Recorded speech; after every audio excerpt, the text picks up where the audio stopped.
Yominasan, seja bem-vindo ou bem-vinda a esse canal. Hoje irei falar sobre um dos melhores shoujos, ou melhor, considerado por mim, claro, Akatsuki no Yona ou Yona of the Dawn, que é incrível, deslumbrante e foge dos padrões completamente. E resumindo, Itsubarashi. E eu vou falar mais especificamente dessa maravilhosidade chamada Zeno, essa criação linda da natureza que detém um verdadeiro significado de beleza imortal. Vou falar sobre o arco do Zeno, o nosso senhorzinho dos dragões. Nesse vídeo narrarei os acontecimentos e darei minha sincera opinião sobre essa obra de arte. O orgulho da profissão. Primeiro falaremos do Zeno um pouco. Quem é Zeno? O que ele come? Onde ele habita? O que ele faz para ser tão bonito? Algumas perguntas não têm respostas concretas. Ele apenas é lindo e pronto. Mas o segredo da pele do que todos já sabemos, ele passa crimes Ivone. É o segredo dessa pele perfeita. Então, nome, Zeno. Idade, aparenta 17, real, vai saber. Afiliações, o dragão maligno e o bando faminto e feliz. Aparência, deixarei as fotos falarem por si mesmas. Subarashi. O Zeno é o detentor de uma das minhas frases favoritas em Akatsuki no Yona. As pessoas são como espelhos. Se você sorrir, um sorriso será refletido. Foi uma frase que eu escolhi levar para a vida. É como dizem, com a idade vem a sabedoria. E um dos grandes motivos para eu começar a ler Akatsuki no Yona foi porque a criadora do blog Shiritori, que eu leio e recomendo, é uma viciada patológica nesse mangá. Ela é verdadeiramente fã dessa obra maravilhosa. Eu já tinha lido antes o mangá, assim que terminei o anime, mas parei e depois voltei a ler e não me arrependi. Lendo uma das postagens do blog, eu vi a seguinte frase: é comum alguns mangakas retratarem a dor da imortalidade. A questão é que alguns fazem isso de uma maneira bem rasa e outros de uma maneira bem foda. Bai Sa. E ela mencionou a Akatsuki no Yona. Aí eu pensei, até onde eu li, não tinha mencionado que nenhum personagem era imortal. Veio alguns na minha cabeça, mas depois eu pensei que não fazia muito sentido, na verdade fazia zero sentido. Foi aí que me veio à cabeça o Zeno, porque antes, lá nos primórdios, muito tempo atrás, quando eu tinha terminado de ver a Akatsuki no Yona, eu vi essa imagem aqui. Aí eu pensei, será possível o antecessor do Zeno ser igualzinho a ele? E se tratando dessa imagem, igualzinho era eufemismo, era a cópia do Zeno ali. Mas naquele tempo, na minha cabeça, era impossível. Afinal, aquele pequeno ali era o Shin'a criança, essa coisa fofa. Então, na época, eu pensei que era só uma fanart. Mas aí eu comecei a ler e minhas dúvidas foram sanadas de uma maneira dolorosamente dolorosa. Então, de acordo com a Wiki, o arco começa no capítulo 65 do mangá. E tudo começa quando Iona e companhia encontram um menino que era do Império Kai, de nome Kalgan. Muita coisa acontece, conversa vai, conversa vem, o moleque pede a Iona em casamento, é óbvio que ninguém lhe permitiu que isso acontecesse, eles acabam levando o menino pra casa no vilarejo dele no Império Vizinho, o que já quase morre caindo de uma ponte, mas releva. E aconteceu que o menino estava doente e passou essa doença para o que já Shin'a e o J-Ha. E misteriosamente, Zeno não tinha ficado nem enfraquecido nem doente. Pois aqueles que são descendentes dos dragões, quando ficam muito longe do castelo, ficam enfraquecidos, segundo o Zeno. E nesse momento já sacamos a sabedoria do Zeno. E no mesmo momento estava acontecendo uma batalha entre Kouka e o Império Kai. Que não tem calma nessa coisa não. Que acabou com uma vitória esmagadora de Kouka. Isso deixou os sobreviventes restantes bem bolados, bem mesmo, estavam bem pulsos da vida ali. Na fúria, os soldados que restaram estavam atacando os cidadãos do próprio Império, isso porque no futuro aquelas terras seriam do reino de Kouka. Mesquinhos, hipocrisia que chama. O Kalgan, que tinha se sentido culpado e saiu para buscar o remédio, viu que os soldados estavam atacando e correu de volta para a vila e alertou todo o pessoal lá da desgraça que estava acontecendo ali. Eles se prepararam para a batalha, né? A Iona e o Hack. Mas com 3 dos 4 dragões feridos, a situação estava um pouco desfavorável para o grupo da Iona. O Hack, querendo dar uma de bonzão, fala que consegue lidar com aquilo, e né, ele dá uma de legalzão. E tem essa cena linda, mas esse não é o foco. De lá da tenda, os dragões sentem que alguma coisa estava errada com os instintos dragonescos deles, e num instante, um piscar de olhos, eles escapuliram para o campo de batalha. E foi em boa hora, pois o Hack é tremendamente forte. Ele é a besta trovão, mas ele ainda é humano. Eles conseguem aguentar ali por um tempo, mas os dragões não estavam assim no seu auge, com força máxima naquela hora. O que já estava machucado, o desespero foi tanto que o Xian teve que usar os olhos dele. Ele desmaia. Todos já estavam no limite. A situação estava ruim. Eles estavam indo para cima da Yuna e do Yun. Ou seja, estava feia a situação, estava péssima. É então que chega o Zeno para salvar a pátria e protege a Yuna. Afinal, o Ouryu é o escudo do rei Hiryu. E é aí que começa o sofrimento e também as mitagens do Zeno. Que mesmo tendo minha teoria, eu ainda não tinha assistido o OVA que contava a história do Zeno em animação. Eu acho que mesmo que eu soubesse, naquele momento eu já tinha me apegado muito ao Zeno, então mesmo se eu soubesse que ele não morreria ali, imagina alguém ou algum personagem que você gosta muito e você tá vendo ele se machucar. A regeneração do Zeno cura seus machucados, mas mesmo assim, na hora que eles são infligidos, ainda dói. Ou seja, não é uma coisa muito legal de se ver. Então, um dos soldados vão lá, e como se já não bastasse fazer toda aquela bagunça, eles vão lá e perfuram o Zeno com a espada bem no peito. E nesse momento, meus amigos, eu tava revendo. Eu acho que eu compartilho um pouco do terror que a Yona e os outros sofreram naquela hora. Que eu lembro que quando eu li, eu fiquei assustada. Porque ele não tava acordando. E passou pela minha cabeça se eu estivesse errada e ele não fosse mortal. Se eu estivesse errada naquela hora, ele não fosse mais reviver, ressurgir dos mortos ali. Aí ela começa a chorar. E começa a se arrepender e a se culpar. Se ela tivesse mais poder. E é nesse momento que é tipo a luz no fim do túnel. A esperança que é alcançada naquele momento. Quando o Zeno diz, não chore. Por ele estar longe do castelo Hiryu, ele tava se curando bem lentamente. E, tipo, fica muito incrível, porque a autora consegue passar a emoção daquilo que tá acontecendo por meio da arte dela, que é linda. E é incrível demais o jeito que ela consegue fazer isso, parabéns. Então vem essa cena incrível que o Zeno diz que o Ouryu não morrerá. E ele ainda completa. Eu sou o dragão que nasceu para ser o seu escudo. Enquanto o Ouryu, seu escudo proteger você, você jamais se machucará. Ok, isso foi muito legal, o Zeno é lindo. Eu posso dizer pelos comentários dessas pessoas que eu não sou a única louca e enlouquecida aqui não. Eu também posso dizer que esse foi o momento do Zeno brilhar. Afinal, por muito tempo, até esses capítulos, nós vemos o Zeno como quem? Como alguém bem infantil e é mais como aquele personagem que serve pra aumentar o humor, sabe? Elevar o humor, assim, da galera. Mas como a autora é uma gênia, ela conseguiu dar um passado e um plot pra história desse personagem tão incrível que só dá pra parabenizar ela pelo trabalho que ela fez. E também tinha vezes que tiveram alguns momentos que ele já agiu mais seriamente na história, o que pelo menos em mim gerava uma incógnita sobre quem era esse personagem. E até esse arco, o personagem de Zeno sempre foi um mistério. Afinal, ele apareceu do nada e começou a acompanhar a Yona. Além de que ele não teve a mesma reação do que já e os outros quando viram a Yona pela primeira vez. Ou seja, até explicarem sempre foi um mistério. Então isso desconstrói muito o que a maioria dos fãs pensavam sobre o personagem e você fica tipo, uau. Isso é a definição de um personagem foda. E você se pergunta como alguém consegue ser tão legal assim. Enquanto minutos antes se supõe que ele estava morto. Continuando. Obviamente todos ficaram um pouco chocados com o acontecido, né? Como para os soldados aquilo não tinha sido o suficiente para demonstrar a majestosidade do Zeno, ele tenta mais uma vez, dessa vez diretamente no coração e foi inútil. Mais uma vez o Zeno ressurge dos mortos. E ainda na maior tranquilidade do mundo, coisa que ninguém ali devia estar tendo muito, nem eu enquanto estava lendo isso, com um olhar tão calmo, como se ele estivesse dizendo: vocês meros mortais acham que podem comigo? Inútil. Mas ainda não satisfeito, esse filho da puta resolve cortar não só um, mas os dois braços do Zeno da raiva desse personagem. Eu tomei ódio. Então, o Zeno tá emprestado a espada da Yona. E o soldado, obviamente perturbado da cabeça, iludido, achando que tinha conseguido, quando dá uma viradinha. Já foi, perdeu o Playboy. E mano, o Zeno ainda fala isso. Não tenho nenhuma força. Assim não posso dar os tratamentos especial. Se fizerem mal à senhorita, vou mirar nos órgãos vitais de vocês.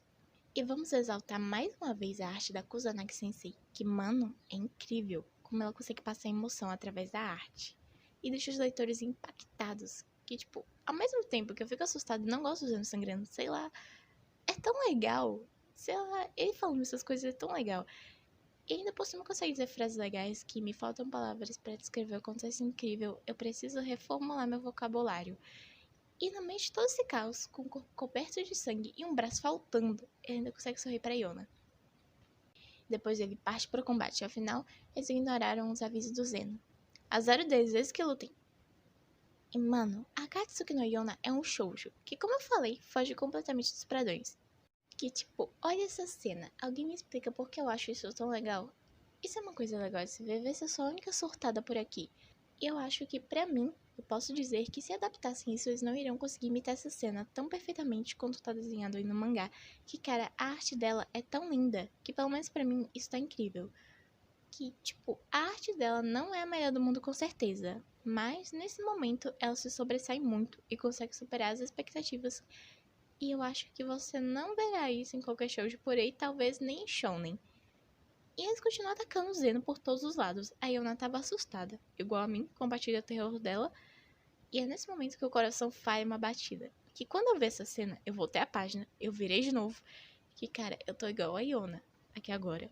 Quando eu tava lendo, o sangue gelou. E tipo, eu relendo, eu acho que eu tava mais impactada. Eu tava mais impactada do que quando eu vi pela primeira vez. Que tipo, você já sabe que ele vai se curar, mas mesmo assim é um choque. Você fica ali, calma. Ele vai se curar mesmo disso. E não importa quanto você corte, ele levanta de novo. Eu não sei quantas vezes eu já disse incrível, mas isso é incrível, isso é legal. São todas as palavras que me vêm à mente nesse momento. E foda também. Mas não é legal como se tivesse acontecendo uma coisa boa ali. É tipo, o bom que ele não morreu, né? Graças a Deus, mas imagina tá na pele da Yona e dos outros. Pois é, vocês entenderam que tipo de legal eu tô falando. Por exemplo, essa frase do Gin-chan aqui. 美しく最後を飾りつける暇があるなら最後まで美しく生きようじゃねえか。 Então eu só queria colocar essa frase porque eu sou fã do Gintoki. Aí depois disso ele ainda fala isso. Não importa quantas vezes vocês me dilacerassem, eu serei o escudo de todos. Vê se tu pode com isso, meu caro. E eu não sei porquê, mas dá vontade de xingar, porque isso é legal demais. Então agora me diga, como não se apaixonar por esse personagem? Depois disso, como se já não bastasse, o Zeno fica ainda mais OP agora. Pode-se dizer que ele tá invencível. Figurantes que lutem pra derrotar esse monstro agora. E a cada página é uma cena de ação atrás da outra, com o Zeno mitando e ainda varrendo o chão com soldados. E ele explica que, ao menos que ele seja atacado, ele é o esquisito que não tem nenhum poder. Contudo, quando ele se regenera, este corpo se transforma em aço. E naquele momento, ele tinha a força bruta do Kijá e podia chutar como J-Ha. Depois ele manda mais uma frase legal, ainda por cima faz uma cara legal, é legal demais pra minha pessoa. E é overdose de frases legais pra um capítulo só. O Zeno é um conquistador nato, né? Tipo, tantos de corações que esse menino já deve ter roubado só nesse capítulo ultrapassa o número de vezes que o Subaru morreu em ReZero. Tá, péssima comparação, mas vocês entenderam. Depois disso, os soldados tiveram um pouco de juízo na cabeça e recuaram. Afinal, depois disso tudo, só tem duas opções de como você deve se sentir com isso. Pelo menos pra mim, né? Ou você se apaixona, ou você foge de medo e corre por sua vida, meu caro. E depois, pra compensar toda essa luta e toda essa dor, tem essa cena bonitinha que eles se abraçam. E depois é como se a tempestade tivesse passado, é a calmaria após a tempestade, eles têm um pouquinho de calma, um pouquinho de sossego aí. Eles voltam pra Cuca e todo mundo já tá melhor. Inclusive o Zeno, né, que tinha saído mais machucado. Enquanto isso, o Zeno tava todo sorridente, nem parece que literalmente perdeu a cabeça. Depois começa o interrogatório, afinal todo mundo ali tava no mínimo curioso com tudo que tinha acontecido e respostas eram exigidas. A primeira, quantos anos ele tem? Na maior cara de pau ele responde 17. Era mentira, mas nem ele próprio sabia, já que viveu por tanto tempo que também se cansou de contar. Ela também acharia um saco. Aí vem a famigerada pergunta. O Zeno era da primeira geração? E como todos já esperavam, ele é o Ryu original que serviu ao rei Hiryu, pois depois que ele bebeu o sangue dos dragões, ele se tornou uma pessoa imortal, o Ryu. E depois disso veio o maior choque pra mim. Algo que nem eu mesma imaginava, nem nos meus sonhos, eu nunca pensei, nem sequer teorizei que o Zeno já foi casado. Por essa nem eu esperava, foi assim um choque pra mim, um tiro assim. E por um tempo eu me perguntei quem foi a esposa do Zeno, e pra quem leu mais um pouco e viu o OVA já sabia a resposta. A atriz, por um lado linda pela história deles, eles combinavam realmente resposta, mas triste no final. depois revela o que todos já sabiam. A Yona era a reencarnação do Rei Hiryu, a única. Eu acho que isso não foi nenhuma surpresa. Todo mundo já sabia disso, todo mundo já desconfiava disso. E depois o que já pergunta o porquê que a Yona, quando precisou dele, ele não ajudou ela. O próprio Zeno diz que a resposta podia parecer um pouco cruel, mas ele estava testando ela para determinar se ela era digna do poder dos 4 dragões. E desde o começo ele estava olhando a Yona, desde quando ela foi perseguida no castelo até quando ela deixou Awa. Depois ele determinou que se fosse a Yona ficaria tudo bem, aí como ele mesmo fala, decidiu seguir ela por aí. Realmente é um pouco cruel, mas eu entendo o lado do Zeno, que eu entendo que ele não queria servir alguém que não era digno de ter o poder dos 4 dragões depois que ele serviu o próprio Hiryu. Aí depois disso nós temos um momento de contemplação do J.H. Afinal, alguém que ele pensava como filho mais novo, do nada se tornou um adulto de verdade. Eles crescem tão rápido. Antes, ele era só um garotinho que aparentava ter 17 anos de idade e pulava pra lá e pra cá e brincava o tempo todo. Aí você vira um pouco e depois olha de novo e no mesmo instante você só pisca e ele virou um senhor de não sei quantos anos, imortal, super belo, né? Eles crescem tão rápido, não é? Acontece nas melhores famílias. E depois disso tem o momento da conversa do Kijá e do Zeno, que eu achei legal falar aqui dela por causa que é bem interessante primeiro, porque o Kijá não quer deixar o Zeno carregar muito peso por causa do corpo antigo dele, e isso é praticamente uma maneira bem educada de se chamar alguém de velho, e também porque o Kijá sempre quis conhecer a primeira geração dos dragões, mas agora que o Zeno tá ali, ele não sabe o que dizer pra ele. É tipo, eu entendo, porque imagina você tá na rua, aí do nada você encontra o seu ídolo. Aí você vai lá, para na frente dele, você quer pedir alguma coisa pra ele, uma foto, um autógrafo, e você trava. Ele fica tipo, quem é esse ser estranho que travou na minha frente? É tipo isso. E cara, o Kijá é um bebê de tão fofo. Ele diz que se o Zeno fosse no vilarejo do Hakuryu, eles teriam recebido de braços abertos. E ele se deprime um pouco por achar que de todos os 4 dragões, ele foi o único abençoado. Afinal, as condições de vida que o Kijá tinha no vilarejo Hakuryu eram bem diferentes dos outros 4 dragões. O Zeno nem tem mais vilarejo. O Kijá sempre foi cuidado e amado, já os outros só foram tratados como incômodo e desprezados. Mas apesar disso, não é bem assim. O Zeno diz que os Hakuryus anteriores ansiavam tanto pelo rei que isso tornou algo como um espírito maligno. Mas o Kijá, ao invés de ficar exausto com tudo aquilo, ele abraçou todos os espíritos e os aceitou. E ao contrário de ser maculado, eles estão na verdade seguindo as ordens do Kijá, mesmo ele estando inconsciente disso tudo. Isso me faz pensar se os espíritos da primeira geração estavam observando o Zeno ali também. Seria bom se estivessem. E para completar, ele ainda compara o Kijá com o primeiro Hakuryu, dizendo que eles eram parecidos, ambos eram descuidados, tipo um javali. E engraçado, mas de certo ponto, ainda é fofo. Depois disso é a história que todos já assistiram, o OVA, sabem? E também tem a cena que, depois ele se lembrar lá de ter um sonho do passado, o Zeno abraça todo mundo e diz o quanto eles cresceram. É bem fofo. E depois disso também é engraçado o Zeno agindo como um velho às vezes só porque descobriram a idade dele. Mas Zeno ainda é o Zeno, o fofo, belo, lindo, maravilhoso, gentil, alegre, sorridente, sábio Zeno. E é isso, eu deixei o mais curto que eu podia, mas também tentei explicar tudo direitinho sobre o que aconteceu. E o que eu me lembro quando eu li é que, quando apareceu que o Zeno já foi casado, eu me perguntava quem era a sortuda, o que tinha acontecido depois, se tiveram filhos ou não.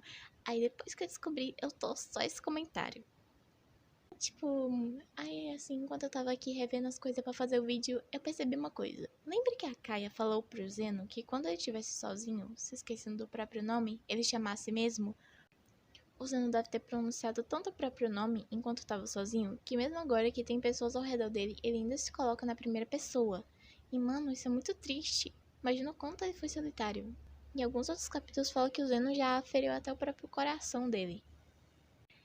E alguns acham que a imortalidade é um poder bom, mas o Zeno tá aí pra provar que não é bem assim, e às vezes eu penso, se continuar assim, o que vai acontecer quando todos morrerem? O Zeno vai ficar sozinho de novo? Eu espero que não, porque eu ainda não vi o final do mangá e ainda não tá completo, eu acho. Então eu não sei o que vai acontecer, mas se for assim, vai ser bem triste que ele vai ficar sozinho de novo. E o sangue do Oryu foi concedido ao Zeno por um dos 4 dragões. É uma bênção para a humanidade, mas para ele é uma maldição. Feelings. E eu acho que acabou por aqui. Eu planejo falar mais de Akatsuki no Yona no futuro, porque é um show maravilhoso, né? E eu também vou falar de outros shoujos, shounens, indicações, tudo que pode acontecer. E eu quero falar uma coisa, enquanto eu fazia o roteiro, toda vez que eu escrevia a palavra imortal, toda vez que eu pensava em imortal, eu só lembrava do rap do Hidan da Akatsuki. É só isso que eu queria dizer, eu só queria deixar isso aqui falado mesmo. Só. É isso. Até mais. E, sei lá, se tiverem a oportunidade, vão a ler Akatsuki no Yona, que é realmente um mangá incrível. E é isso. Até. Beijo, até o próximo vídeo, até. Quantas vezes eu já disse até? Até.